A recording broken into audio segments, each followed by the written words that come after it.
ফেরাউন শব্দের অর্থ হচ্ছে এটা একটা রাষ্ট্রীয় পদ, যেমন প্রেসিডেন্ট, প্রাইম মিনিস্টার এমন পদ আছে। ফেরো বা ফেরাউন এটা হচ্ছে একটা রাষ্ট্রীয় পদের নাম। তো ফেরাউনের আসল নাম হচ্ছে রেমেসিস। কি নাম? রেমেসিস। রেমেসিস 1, রেমেসিস 2 এরকম করে নাম থাকে আর কি। আর যে ফেরাউনের মমিটা আমরা পেয়েছি তারও একটা নাম আছে, তার নাম হচ্ছে, আমি এনসাইক্লোপিডিয়া ব্রিটানিকা থেকে এটা পেয়েছি, তার নাম হচ্ছে মনেপ্তাহ। যে ফেরাউনের মমিটা আমরা পেয়েছি এর নাম হচ্ছে মনেপ্তাহ, তার মূল নাম। তাকে রেমেসিস বলা হতো, আর তার টাইটেল হচ্ছে ফেরো বা ফেরাউন। ঠিক আছে? এখন এই ফেরাউনদের সময় ইউসুফ আলাইহিস সালামের রেখে যাওয়া সেই যে বনু ইসরাইল, এরা আর উন্নত জীবনযাপন করতে পারলো না। তারা দাসত্বের শৃঙ্খলা আবদ্ধ হলো, তাদের উপর জুলুম নির্যাতন শুরু হতে লাগলো। এক পর্যায়ে ফেরাউন তাদেরকে ডিভাইড অ্যান্ড রুলের মতো করে সমাজে নিপীড়িত করতে লাগলো। আর ফেরাউনের অনেক পাপ ছিল, যে পাপটা আমরা আসলে অল্প কথায় ব্যাখ্যা করতে পারবো না। এক কথায় সে নিজেকে আল্লাহ দাবি করেছিল। তারপরে সে সমাজের মধ্যে শিরকের প্রচলন ঘটাতো। সে কন্যা সন্তানদেরকে জীবিত রাখতো, পুত্র সন্তানদেরকে হত্যা করে ফেলত। সে সমাজের মানুষদেরকে বিভক্ত করত, দুর্বলের উপর সবলের অত্যাচার চালাতো। এবং তার একটা অহংকার ছিল, সেটা হচ্ছে সেনাবাহিনীর অহংকার। সে মনে করতো যে সে ওই সময়কার সুপার পাওয়ার, তাকে কেউ পরাজিত করতে পারবে না। ঠিক এখনকার বিশ্বের পরাশক্তিগুলোর মতোই তার দাম্ভিকতা ছিল আর কি। তো একটা কথা বলে নেই, এই ফেরাউন এবং মূসা আলাইহিস সালাম, এই ফেরাউন যখন বনু ইসরায়েলকে নির্যাতন করতে লাগলো, তখন আল্লাহ পাক একজন নবী পাঠালেন, তার নাম কি? মূসা আলাইহিস সালাম। আর মূসা আলাইহিস সালাম আর ফেরাউনকে নিয়ে কোরআনুল কারীমে প্রায় 44টা সূরার মধ্যে কথা আছে। আমি হিসাব করে দেখেছি এবং আমি টুকটাক ঘাটাঘাটি করে দেখেছি যে প্রায় 44টা সূরার মধ্যে 532টা আয়াত আছে মূসা এবং ফেরাউনকে নিয়ে। কথা বুঝতে পারছেন? 532টা। কোরআনের টোটাল আয়াত কত? একদম ভুল উত্তর, 6236। 6000 কত? 236। মতবিরোধ আছে, তবে 6236টা আয়াতের পক্ষে শক্ত দলিল আছে। তো এটাকে পার্সেন্টেজ দিয়ে করবেন, যারা ম্যাথামেটিক্স পারেন তারা তো খুব সহজেই পারবেন। তো পার্সেন্টেজ করলে দেখবেন যে 8.53% আয়াত মূসা এবং ফেরাউনকে নিয়ে। 100%-এর মধ্যে প্রায় 8.5 বা 9% আয়াত কাকে নিয়ে? মূসা এবং ফেরাউনকে নিয়ে। এমনি এমনি তো আল্লাহ পাক এই কাজটা করবেন না নিঃসন্দেহে। এর মধ্যে একটা শিক্ষা বা মেসেজ আছে, সেটা হলো আমাদের জন্যে, উম্মতে মুহাম্মাদির জন্যে যেই সব জাতির মধ্যে সবচেয়ে বেশি শিক্ষা আছে, তার মধ্যে সবচেয়ে ইম্পর্টেন্ট হচ্ছে মূসা এবং ফেরাউনের সময়। মূসা এবং ফেরাউন, এই ঘটনার মধ্যে যে শিক্ষাগুলো আছে, এটা আমাদের জন্য সবচেয়ে বেশি ইম্পর্টেন্ট। এই জন্য এত বেশি আয়াত নাজিল করা হয়েছে। কোরআনের যে কোনো সূরা খুলবেন দেখবেন মূসা আর ফেরাউন, মূসা আর ফেরাউন। কী কারণ? এমনি এমনি নিঃসন্দেহে শেষ জামানে আমরা যারা বাস করব, তাদের জন্যে এই ঘটনার মধ্যে বিশাল কিছু শিক্ষা আছে। শিক্ষাগুলো আমরা ইনশাল্লাহ আজকে জানব। তো এখন মূসা আলাইহিস সালাম এই ফেরাউনের যুগে জন্ম লাভ করলেন। তবে ফেরাউনকে জ্যোতিষীরা বলেছিল আগেই যে ওই সামদেশ থেকে একটা আগুন আসছে যে তোমার সিংহাসনকে পুড়িয়ে ফেলবে। এর ফলশ্রুতিতে ফেরাউন যেটা করলো, সমস্ত পুত্র সন্তান যারা হতো এদেরকে তারা জবাই করে হত্যা করত। তো যখন জনগণ বলল যে কাজটা খুব খারাপ, প্রতিবাদ শুরু হলো, তখন 1 বছর গ্যাপ দেওয়া শুরু করলো। 1 বছর মারবে, আরেক বছর রাখবে, আরেক বছর মারবে, আরেক বছর রাখবে। যেই বছর মারলো না, সেই বছর জন্ম লাভ করলো মূসা আলাইহিস সালামের ভাই হারুন আলাইহিস সালাম। ঠিক আছে? উনিও কিন্তু নবী ছিলেন। আচ্ছা, আর যে বছর মারার কথা, সেই বছর জন্ম লাভ করলেন মূসা আলাইহিস সালাম। এখন আমি খুব শর্ট করে বলছি, অনেক ডিটেলস বলতে গেলে 3টা বেজে যাবে, আজকে আসরও হতে পারে। তো এখন যে বছর মারার কথা, সেই বছর জন্ম লাভ করলেন মূসা আলাইহিস সালাম। এখন মূসা আলাইহিস সালামের মা কিন্তু তখন খুব শঙ্কিত, ফেরাউন তার সন্তানকে হত্যা করবে। আল্লাহ রাব্বুল আলামিন কোরআনের মধ্যে বলেছেন সূরা কাসাসের মধ্যে। কোন সূরা? সূরা কাসাস। আমি 2টা সূরার নাম বলছি, আজকে বাসায় গিয়ে পড়বেন। এই 2টা সূরার মধ্যে সবচেয়ে বেশি হিস্ট্রি আছে মূসা এবং ফেরাউন এই বিষয়টার উপরে।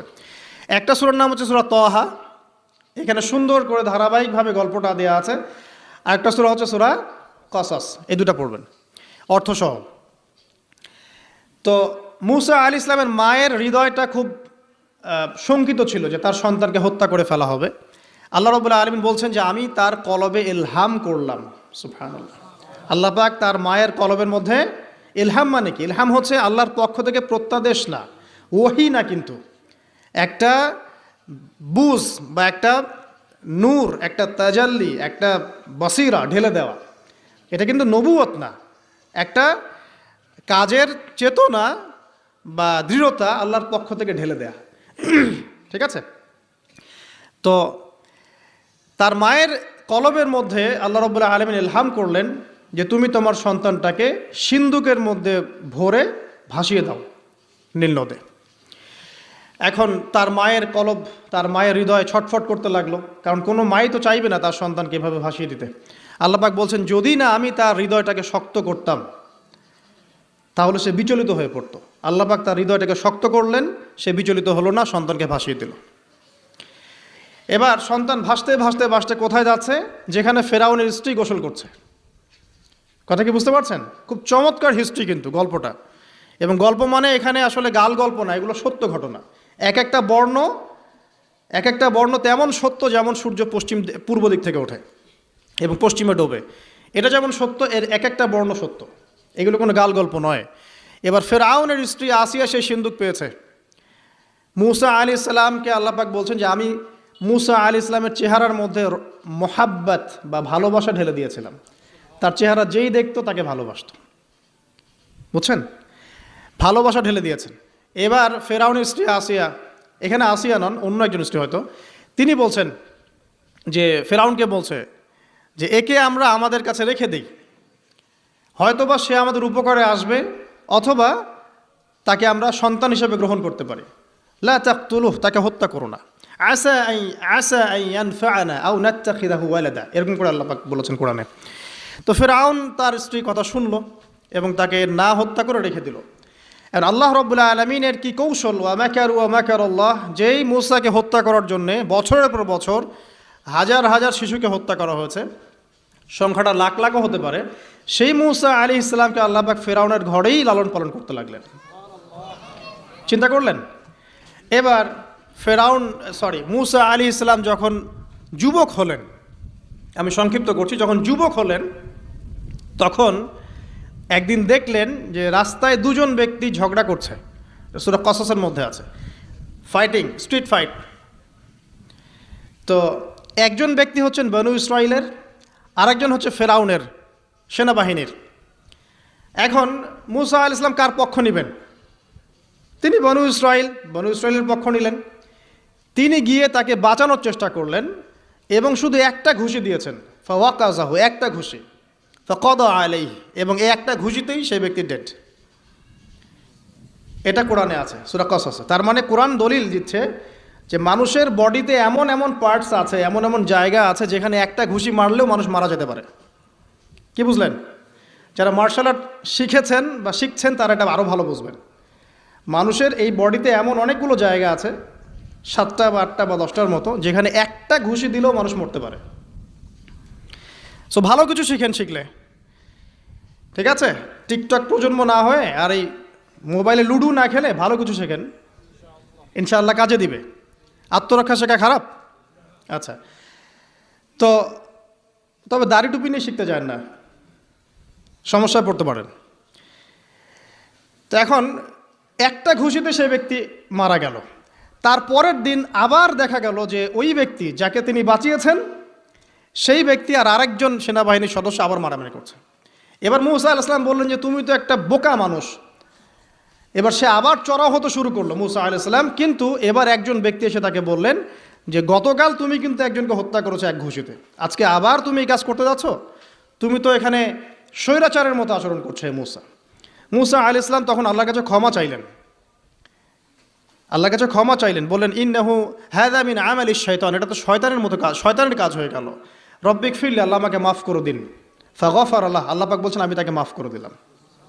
তিনি তো ইচ্ছাকৃতভাবে করেন নাই, করেছেন আনইনটেনশনালি, এটা হয়ে গেছে। কিন্তু এখন ফেরাউন মূসা আলাইহিস সালামকে ধাওয়া করতে শুরু করলো, কারণ ফেরাউনের দৃষ্টিতে মূসা আলাইহিস সালাম একটা মার্ডার করেছেন তার দৃষ্টিতে, কিন্তু মূসা আলাইহিস সালাম তো আর এটা করেন নাই, ইচ্ছা করে এটা হয়নি, অ্যাক্সিডেন্টলি হয়ে গেছে।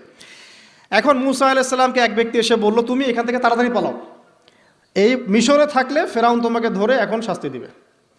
এখন মুসা আলাইহিস সালাম বাধ্য হয়ে মিশর থেকে চলে যাচ্ছেন কোথায়? মাদিয়ান। কোন জায়গা? মাদিয়ান। এটাও আরবের মধ্যে একটা জায়গা, যেই জায়গার নবী হচ্ছেন শুআইব আলাইহিস সালাম। কি নাম? আচ্ছা, এবার শুআইব আলাইহিস সালামের সেই কওমে মুসা আলাইহিস সালাম গেলেন, না খাবার আছে, না পানি, না কাপড়, কিছুই নাই, একদম রিক্ত হস্ত।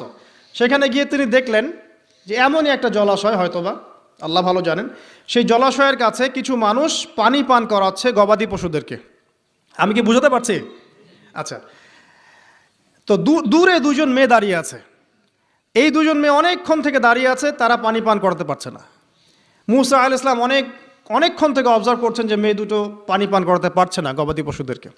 তিনি প্রথমে একটু অস্বস্তি বোধ করলেন, তারপরে আবার গেলেন তাদের কাছে, গিয়ে বললেন কি সমস্যা। তখন সেই মেয়েরা বলল, যতক্ষণ পর্যন্ত আমার কওমের লোকেরা এখান থেকে সরে যায় না, ততক্ষণ আমরা পানি পান করাতে পারি না, কারণ আমরা দুর্বল, মেয়ে মানুষকে টাইম দিচ্ছেন আর কি। আর এদিকে আমাদের বাবা অত্যন্ত বৃদ্ধ মানুষ, বাসায় পড়ে আছেন একা। তখন মুসা আলাইহিস সালাম যুবক ছিলেন এবং তিনি কিন্তু শক্তিশালী ছিলেন, কওয়িউন আমিন, বিশ্বস্ত এবং শক্তিশালী। ওই যে এক ঘুষিতে মানুষ মারা মানুষ, কি মনে করছেন? তো তিনি এবার ওই গবাদি পশুদেরকে নিয়ে এসে পানি পান করালেন। পানি পান করিয়ে তিনি একটা গাছের ছায়ায় গিয়ে বসলেন। এই প্রত্যেকটা কথা কিন্তু কোরআনে আছে, প্রতিটা কথাই। সূরা কসস পড়েন, সূরা তহা পড়েন। গাছের ছায়ায় বসে তিনি একটা দোয়া করছেন, এবার হাত উঁচু করে দোয়া করছেন, রব্বি, হে আমার প্রতিপালক, ইন্নী লিমা আনজালতা ইলাইয়া মিন খায়রিন ফাকির। হে আল্লাহ, আপনি আমার প্রতি যে রহমত বা যে করুণা বর্ষণ করবেন, এর জন্য আমি ফকির হয়ে বসে আছি। দোয়ার ভাষাটা শুনছেন? আল্লাহ, আপনি আমার প্রতি যে করুণা বর্ষণ করবেন, আমি এর জন্য ফকির হয়ে বসে আছি। তো প্রত্যেকটা নেক কাজ করার পরে এরকম দোয়া করা সুন্নত, দোয়া কবুল হয়ে যাবে ইনশাআল্লাহ। দোয়া সাথে সাথে কবুল হয়ে গেল। এখন ওই দুইজন মেয়ের মধ্যে একজন মেয়ে হেঁটে হেঁটে আসছে। ওই মেয়ে কিভাবে হেঁটে এসেছে সেটাও কোরআন বলেছে, কিভাবে হেঁটে এসেছে সেটাও কোরআনে বলেছে সূরা কসাসের মধ্যে। সূরা কসাসে আল্লাহ পাক বলছেন, ওই দুইজন মেয়ের মধ্যে একজন হেঁটে হেঁটে আসলো লাজুক পায়ে। কেমন পায়ে? লাজুক পায়ে। যেই চলাফেরা আপনি এখনকার মেয়েদের মধ্যে দেখতে পারবেন না। এখনকার মেয়েদের হাঁটার মধ্যে লজ্জা আছে, লজ্জাশীলতার সাথে লাজুক ভঙ্গিতে সেই মেয়ে হেঁটে হেঁটে আসলো। আল্লাহ পাক সেই কথাটাও কোরআনে বলেছেন। তো যে জায়গায় আসছিলাম, ওই মেয়ের হেঁটে আসাটা আল্লাহ রাব্বুল আলামিন ব্যাখ্যা করেছেন। সেই মেয়ে, দুইজন মেয়ের একজন মেয়ে হেঁটে হেঁটে আসছে মুসা আলাইহিস সালামের কাছে লাজুক ভঙ্গিতে, লজ্জায় মুখ নত করে, লজ্জাশীলতার সাথে এসে বলছেন যে আমার বাবা আপনাকে ডাকছে। তার বাবা কে? শুআয়ব আলাইহিস সালাম। আমার বাবা আপনাকে ডাকছে। এবার তিনি গেলেন শুআয়ব আলাইহিস সালামের কাছে, গিয়ে তার কিসসা বা কাহিনীটা বললেন। শুআয়ব আলাইহিস সালামও কিন্তু একজন নবী এবং জবরদস্ত নবী। বলে রাখি, শুআয়ব আলাইহিস সালামের কওম সর্বপ্রথম সেই কওম ধ্বংস করা হয়েছিল। সর্বপ্রথম পৃথিবীতে ভূমিকম্প দিয়ে যে কওমকে ধ্বংস করে দেওয়া হয়েছে সেটা হচ্ছে শুআয়ব আলাইহিস সালামের কওম। আর তিনটা বড় বড় ভূমিকম্প আমাদের সামনে অপেক্ষাও করছে শেষ জামানায়। তিনটা হবেই, একটা পৃথিবীর পশ্চিম দিকে, একটা পৃথিবীর পূর্ব দিকে। আর পূর্ব দিক বলতে কিন্তু আমাদের দিক, Indonesia, Malaysia, Bangladesh, Pakistan, Sri Lanka, India, এই পুরো জায়গা হচ্ছে পূর্ব দিক। আর পশ্চিমা সভ্যতা তো বোঝেন, পশ্চিম কোন দিকে। আর একটা হবে পৃথিবীর মাঝখানে। মাঝখান কোনটা? এই যে জাজিরাতুল আরব, এখানে একটা হবে। এটা হবেই, কোনো বিজ্ঞানী ঠেকাতে পারবে না। তো শুআয়ব আলাইহিস সালামের কওম সেই কওম যাকে ভূমিকম্প দিয়ে ধ্বংস করা হয়েছিল। তো এখন মুসা আলাইহিস সালাম তার কাছে গিয়ে তার ঘটনাগুলো বললেন। শুআয়ব আলাইহিস সালাম তাকে বললেন, ঠিক আছে, আমার মেয়ের একটা দাবি। আমার মেয়ে বলেছে যে তুমি হচ্ছ বিশ্বস্ত এবং শক্তিশালী, তোমাকে যেন আমি আমার কাজে নিয়োগ করি। আসলে মেয়ে বাবাকে ইঙ্গিত একটা মানে মনের ভাব ব্যক্ত করেছে আর কি। তখন তার বাবা সেই ভাবটা বুঝতে পেরেছেন। তিনি বলেছেন, ঠিক আছে, আমি আমার এই মেয়ের সাথে তোমাকে বিয়ে দিব। শর্ত কি? শর্ত হচ্ছে তোমাকে 8 বছর আমার এখানে কাজ করতে হবে। 8 বছর, কত বছর? 8 বছর কাজ করার বিনিময়ে আমি তোমাকে আমার মেয়ের সাথে বিয়ে দিচ্ছি। আর যদি তুমি চাও তাহলে 10 বছর পূর্ণ করতে পারো। ঠিক আছে? তো মুসা আলাইহিস সালাম বলেন, ঠিক আছে, আমাদের মাঝে আল্লাহ পাক সাক্ষী হিসেবে যথেষ্ট। এবার সেখানে মুসা আলাইহিস সালাম তার সংসার শুরু করলেন। 10 বছর অতিবাহিত হলো। তারপরে এখন মিশরে ফিরে যাওয়ার পালা।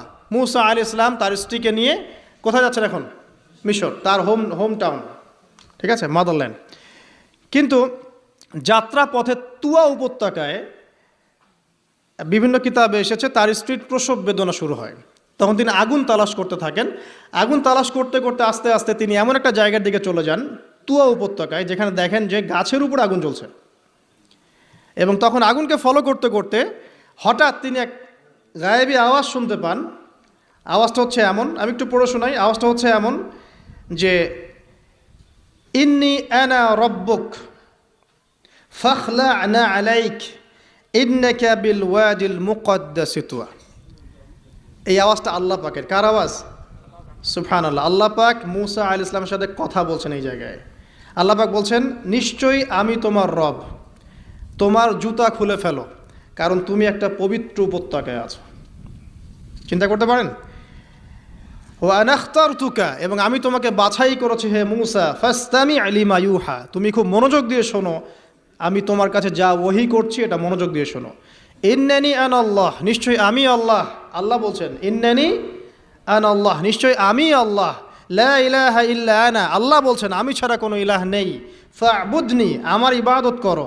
ওয়া আকিমিস সালাতা লিযিকরি, আমার স্মরণের জন্য সালাত কায়েম করো। ইন্নাস সাআতা লাআতিয়াতুন, নিশ্চয়ই কিয়ামত অবশ্যই আসবে।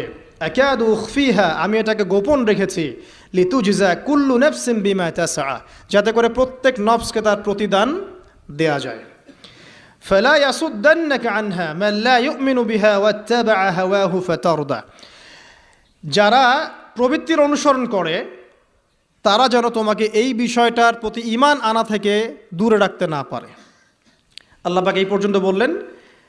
এরপর আল্লাহ বলছেন, ওয়ামা তিলকা বিয়ামিনিকা ইয়া মূসা, মূসা তোমার ডান হাতে এটা কি? মূসা আলাইহিস সালাম বলছেন যে ক্বালা হিয়া আসায়া, এটা আমার লাঠি। তার সাথে কি ছিল? একটা লাঠি। আতাওয়াক্কাউ আলাইহা ওয়া আহুশু বিহা আলা গনামি ওয়া লিয়া ফিহা মাআরিব উখরা, এই লাঠি দিয়ে আমি গাছের ডাল ছাঁটি, গবাদি পশুদেরকে চড়াই, এছাড়া আমি আমার বিভিন্ন কাজে লাঠি ব্যবহার করি। আল্লাহ পাক বলছেন, ক্বালা আলকিহা ইয়া মূসা, মূসা এটা নিক্ষেপ করো দেখি, হাত থেকে ছুঁড়ে মারো।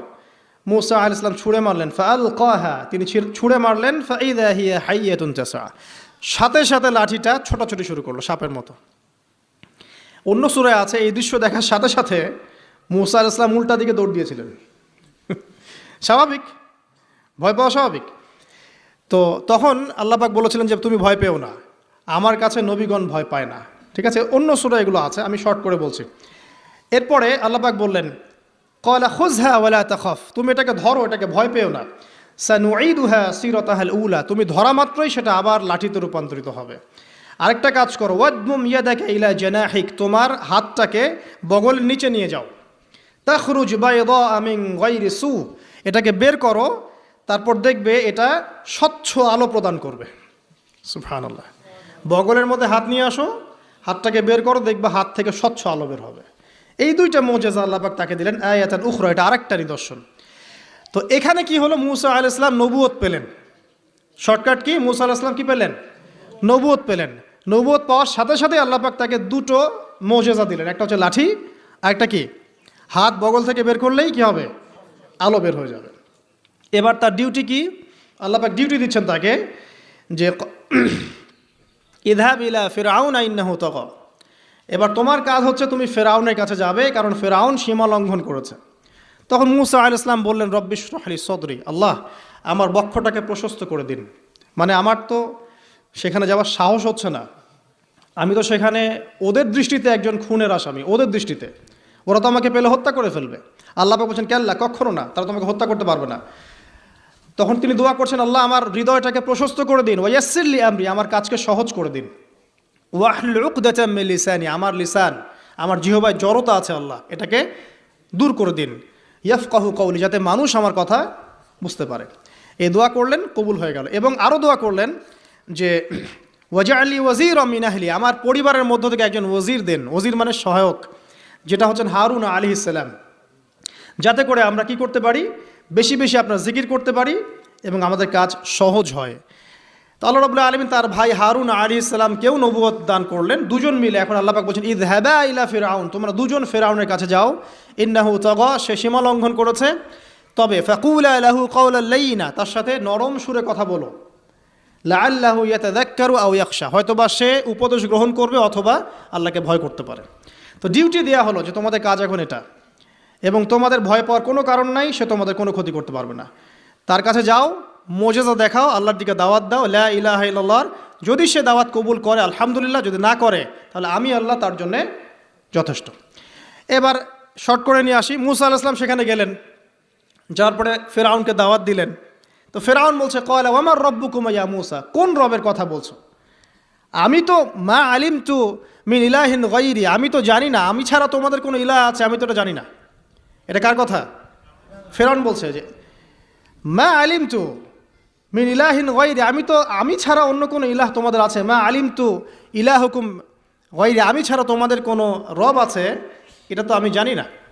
অন্য আয়াতে সে বলেছিল যে আনা রব্বুকুমুল আ'লা, আমি তোমাদের মহান রব। ঠিক আছে? তো মুসা আলাইহিস সালাম ব্যাখ্যা করলেন, আমি সেই রবের কথা বলছি যে রব আসমান সৃষ্টি করেছেন, জমিন সৃষ্টি করেছেন, যেভাবে তাওহীদের দাওয়াত দিতে হয় সব দিলেন। এরপরেও ফেরাউন সেটা গ্রহণ করলো না। তখন মুসা আলাইহিস সালাম বললেন, যদি আমি তোমাকে কোনো বড় নিদর্শন দেখাই তারপরেও কি বিশ্বাস করবে না? তখন ফেরাউন বলল যে দেখাও দেখি। তখন তিনি লাঠি ছুঁড়ে মারলেন, সাপ হয়ে গেল। এই দৃশ্য থেকে ফেরাউনের পরিবারের সবাই ভয় পেয়েছিল, কিন্তু পলিটিক্যাল স্বার্থে ফেরাউন বলেছিল যে সে একজন বড় জাদুকর, কারণ জনগণকে তো বোঝাতে হবে কিছু, নিজে ভয় পেলেও জনগণকে তো কিছু বোঝাতে হবে। সে জনগণকে বলছে আসলে সে একজন বড় জাদুকর, সে চাচ্ছে তোমাদের ন্যাশনের মধ্যে ফাটল সৃষ্টি করতে। তো এখন কি করা যাবে? পরামর্শ করা হলো, তার কাছের কিছু মানুষ থাকে না, তার মন্ত্রী পরিষদ যারা শয়তানিতে পিএইচডি করেছিল আর কি, তার ওকে পরামর্শ দিল যে একটা কাজ করা যাক, একটা বড় ময়দানে যাওয়া যাক, সেখানে আমরা বড় বড় জাদুকরদেরকে ডাকবো, এখানে একটা জাদুর ব্যাটল হবে, মোনাজারা হবে জাদুর। তো সব বড় বড় জাদুকরকে ডাকা হলো মিশরের, এবং বলে রাখি যে জাদুবিদ্যা কিন্তু সত্য, সুলাইমান আলাইহিস সালামের সময় থেকে এটা চলে আসছে। হারুত এবং মারুত ফেরেশতাকে কিন্তু এর মধ্য দিয়ে পরীক্ষা করা হয়েছে মানব জাতিকে। যাই হোক, তো জাদু থেকে বাঁচার জন্য কোরআন এবং সুন্নাহর যে দোয়া কালামগুলো আছে এগুলো নিয়মিত পড়বেন ইনশাআল্লাহ। আল্লাহ পাক আমাদেরকে হেফাজত করুন, আমিন। তো আমি শর্ট করছি। তো এবার জাদুকররা একদিকে, মুসা আলাইহিস সালাম একদিকে। তো মুসা আলাইহিস সালামকে তারা বলছে তুমি আগে ছুঁড়ে মারবেন, আমরা ছুঁড়ে মারবো। মুসা আলাইহিস সালাম বলছে বাল আলকু, তোমরা ছুঁড়ে মারো। তখন তারা যখন তাদের লাঠিগুলো ছুঁড়ে মারলো, এগুলো সাপ হয়ে গেল। এটা কি চোখের ভেলকিবাজি ছিল? আল্লাহ পাক এই জাদুটাকে বলেছেন কোরআনে সিহরুন আযীম, বড় একটা জাদু করেছিল তারা, মানে তারা জাদুবিদ্যায় খুব পারদর্শী ছিল। এখন যেমন সায়েন্সের যুগ, তখন কিন্তু জাদুবিদ্যার যুগ ছিল। ঠিক আছে? তো মুসা আলাইহিস সালাম তারপর কিছুটা ভয় পেয়ে গেলেন। আল্লাহ পাক বলেন তুমি ভয় পেও না, বরং তোমার লাঠি ছুঁড়ে মারো, ইন্নাকা আনতাল আ'লা, তুমি বিজয়ী হবে ইনশাআল্লাহ তাআলা। এরপর মুসা আলাইহিস সালাম লাঠি ছুঁড়ে মারার সাথে সাথেই তার লাঠিটা যে সাপে রূপান্তরিত হলো, এই সাপটা বাকি সব সাপকে খেয়ে ফেললো। এই দৃশ্য দেখার সাথে সাথেই ওই জাদুকর যারা ছিল, সবচেয়ে বড় বড় জাদুকর, একটা সমাজে সবচেয়ে বড় বড় জাদুকর, সাথে সাথে মুসলিম হয়ে গেল। বললো যে ক্বালা আমান্না বিরব্বি হারুন ওয়া মুসা, আমরা মুসা এবং হারুনের রবের প্রতি ঈমান নিয়ে আসলাম। তখন ফিরআউন বলল যে ও আচ্ছা, তাহলে ইন্নাহু কাবীরুকুম আল্লামাকুমুস সিহর, তাহলে মুসাই হচ্ছে তোমাদের লিডার, যে তোমাদেরকে জাদু শিখিয়েছে। তাহলে পলিটিক্যাল লোকজনের কথাগুলো এরকমই হয়, সত্য কখনো স্বীকার করতে যাবে না। তো যে তাহলে মুসাই মনে হয় তোমাদের চেয়ে বড় জাদুকর, তাহলে তোমাদের শাস্তি দিব এবার আমরা। কী শাস্তি?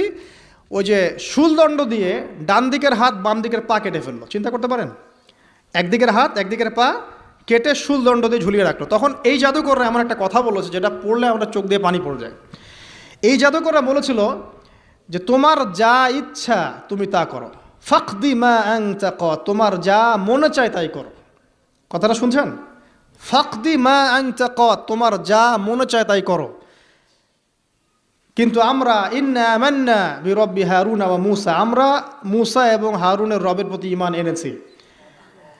আশা করা যায় যে আমরা এই ঈমান আনার ফলে সারা জীবন জাদুবিদ্যা চর্চা করে যে পাপ করেছি, আল্লাহ পাক সব পাপ মাফ করে দিবেন ইনশাআল্লাহ।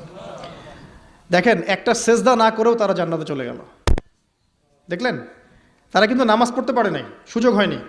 রোজা রাখতে পারে নাই, জাকাত দিতে পারে নাই, শুধু খালেস ঈমান যে না আল্লাহকে চিনেছি, আল্লাহ ছাড়া কোনো ইলাহ নাই, আল্লাহ ছাড়া কাউকে পরোয়া করি না, আল্লাহই সব কিছু। তারপরে তাদেরকে ফাঁসি দেওয়া হলো, হাত পা কেটে ফেলা হলো, জান্নাত। এই ঘটনাটা পড়বে তহার মধ্যে আছে। যাই হোক, এখন এভাবে যখন মূসা আলাইহিস সালামকে পরাজিত করতে পারলো না, মূসা আলাইহিস সালাম তাদেরকে সময় দিলেন, তওবা করে ফিরে আসো, আল্লাহ পাক মাফ করে দিবেন। কিন্তু ফেরাউন এবং তার দলবল এগুলো সহ্য করলো না, বরং ফেরাউন টিটকারি করছিল, এই হামান তুমি আছো? হামান বলছে হ্যাঁ আছি, আমার জন্য একটা বড় প্রাসাদ নির্মাণ করো, ইট পোড়াও, আমার জন্য উঁচু প্রাসাদ তৈরি করো, যাতে আমি উকি মেরে দেখতে পারি মূসার রব কোথায় আছে। কথা বুঝতে পারছেন? আমার কাছে মনে হয় হয়তোবা, আল্লাহু আলাম, হয়তোবা এই আয়াতটা মিশরের পিরামিডের দিকে ইঙ্গিত করছে, হয়তোবা, আমি জানি না সঠিক, আমি 100% নিশ্চিত কোনোভাবে বলতে পারবো না, কিন্তু আমার কাছে মনে হয় হয়তোবা এটা সেই সময়কারই ঘটনা, যে হামান ইট পুরাতে থাকো, ইট এবং পাথর পোড়াও, উঁচু উঁচু উঁচু একদম সর্বোচ্চ কিছু তৈরি করো, প্রাসাদ তৈরি করো, যাতে করে আমি তার উপরে উঠে মূসার ইলাহকে দেখতে পারি। এটা কার কথা ছিল? ফেরাউনের। এটা করাও হয়েছে। এরপরে 9টা আযাব আল্লাহ পাক দিয়েছেন। কয়টা? 9টা। একবার সতর্ক করা হয়, যদি না শোনে আল্লাহ পাক আযাব দিলেন রক্তের, সমস্ত পানি রক্ত হয়ে গেল। এবার ফেরাউন এবং তার লোকজন এসে বলে আমরা তওবা করব, মূসা তুমি দোয়া করো আল্লাহর কাছে, আল্লাহ যেন সরিয়ে দেয়। মূসা আলাইহিস সালাম দোয়া করেন, আযাব সরে যায়, তারা আবার নাফরমানি শুরু করে। কথা বুঝতে পারছেন? তারপরে আযাব আসলো ব্যাঙের, সবখানে ব্যাঙ দিয়ে ভর্তি। তারপরে আবার তওবা করার প্রত্যয় ব্যক্ত করলো, তওবা করলো না, আবার আযাব। এরপরে আযাব উকুনের, কিসের? উকুন। এভাবে একটা একটা করে আসতে থাকলো। এবার প্লেগ, তারপর ফড়িং। প্লেগ এমনভাবে এসেছিল যে একদিনেই 70,000 মানুষ মারা গেছে।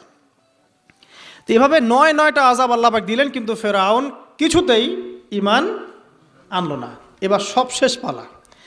সর্বশেষে মূসা আলাইহিস সালাম বললেন যে বনু ইসরাইলকে আমার সাথে যেতে দিবা কিনা সেটা বলো।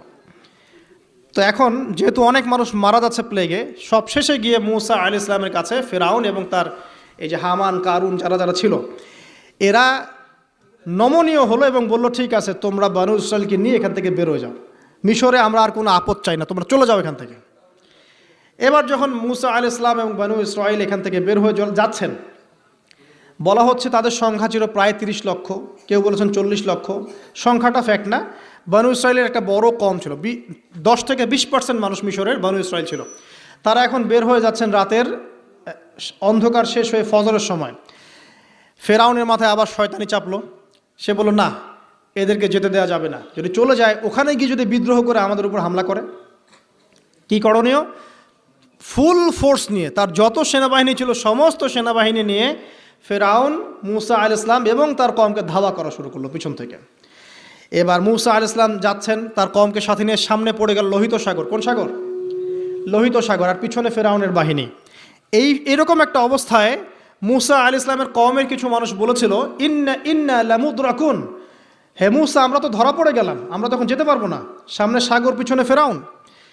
এই সময় মূসা আলাইহিস সালাম একটা কথা বলেছিলেন, এই কথাটা যে বলতে পারবে বিপদের সময় আল্লাহ পাক তার সাথে থাকবেন ইনশাআল্লাহ। মূসা আলাইহিস সালাম বলেছিলেন কাল্লা, ওইরকম একটা অবস্থা তিনি বলছেন কাল্লা, কখনো নয়, ইন্না রব্বি মাইয়া সাইয়াহদিন, আমার রব আমার সাথে আছেন, তিনি আমাকে পথ দেখাবেন। কথা বুঝতে পারছেন? ব্যাস আল্লাহ পাকের সাহায্য নেমে আসলো। তিনি বললেন লাঠি ছুঁড়ে মারো। লাঠি ছুঁড়ে মারার সাথে সাথেই একটা দুইটা না 12টা রাস্তা হয়ে গেল, পানি ভেদ করে, সাগর ভেদ করে। আর এই 12টা রাস্তা দিয়ে, এটা কোনো গাল গল্প নয়, 12টা রাস্তা দিয়ে বনু ইসরাইলের 12টা দল চলে গেল, পার হয়ে গেল। আর ফেরাউন এটা অবাক হয়ে দেখছে। এক পর্যায়ে সেও সিদ্ধান্ত নিল যে আমিও আমার ফোর্স নিয়ে ধাওয়া করব। এই যে সে নামলো লোহিত সাগরের, সাথে সাথে পানি আবার আগের জায়গায়। এক মুহূর্তের মধ্যে, মানে এক দিনে পুরো ফেরাউন এবং ফেরাউনের যত সেনাবাহিনী আছে এক দিনের মধ্যেই শেষ, পৃথিবী থেকে চিরবিদায়। আল্লাহ পাক এত চমৎকার করে কথাটা বলেছেন, কাম তারাকু মিন জান্নাতি ওয়া উয়ুন, তারা কতই না বড় বড় জান্নাত, মানে বাগান এবং প্রস্রবণ পার হয়ে চলে গেল। ওয়া কুনুজি ওয়া মাকামিন কারীম, কত সুন্দর সুন্দর জায়গা তারা ছেড়ে দিয়ে চলে গেল। এবং তারা ধাওয়া করতে লাগলো ফেরাউন মূসার বাহিনীকে। যখন তারা ডুবে গেল, ফামা বাকাত আলাইহিমুস সামাউ ওয়াল আরদ, তাদের জন্য আসমান এবং জমিনের কোনো সৃষ্টি এক ফোঁটা চোখের পানিও ফেলে নাই। এটা আপনি সূরা দুখানের মধ্যে পাবেন, আরও বিস্তারিত আছে। তো এই যে ঘটনাটা ঘটেছে, এই ঘটনাটা ঘটেছে মুহররম মাসের 10 তারিখে। কয় তারিখে? এই হচ্ছে সেই ঘটনা যার স্মরণে আমরা মুহররম মাসের 10 তারিখে সওম রাখি। কথা কি বুঝতে পারছেন? এটাই সেই ঘটনা, যেই ঘটনার ফলশ্রুতিতে এটাকে স্মরণীয় করে রাখতে আল্লাহ পাক কিয়ামত পর্যন্ত এই আশুরার সওমটাকে রেখে দিয়েছেন। এটা ইহুদিরাও রেখেছে, ইসলাম আসার পূর্বে, মানে নবী সাল্লাল্লাহু আলাইহি ওয়াসাল্লামের শরীয়ত আসার পূর্বেও আগের জাতিরাও এটাকে রেখেছিল।